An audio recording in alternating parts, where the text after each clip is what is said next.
A man accused of attacking and kidnapping an elderly Coventry woman to steal her car is now admitting to the crime. The suspect pleaded guilty in Kent County Court this afternoon. Alex Torres-Perez joins us live from the courthouse with what happened. Alex? Well, Mike and Shannon, prosecutors say that victim, an 80-year-old woman, is still recovering from the injuries she received back in August. In fact, she was actually here today with her family when Stephen Henning admitted to attacking her and leaving her to die. So how do you plead to these charges? Guilty.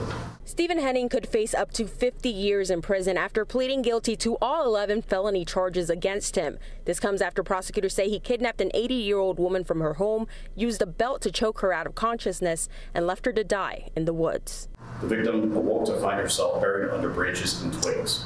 She walked to a road and knocked on doors until she found someone who called the police. That's someone, Jeff Mancy, who was left speechless when he opened his door to let her in. She was in the woods for like 6 hours, she said, and she made it to my doorstep, which is about a third of a mile that way, which is going to feel like you walked a mile and a half through these woods, you know.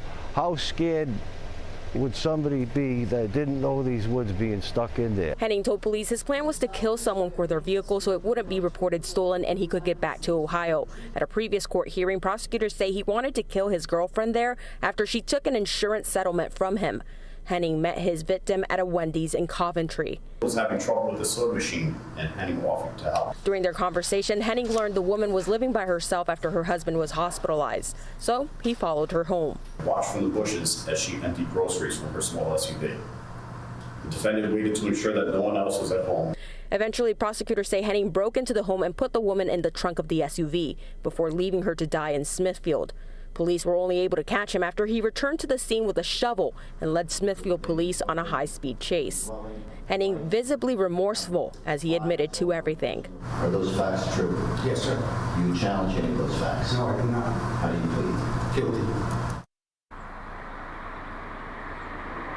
Henning will be sentenced in September. The victim and her family did not want to comment after this court hearing. Reporting live in Warwick, I'm Alex Torres-Perez, 12 News.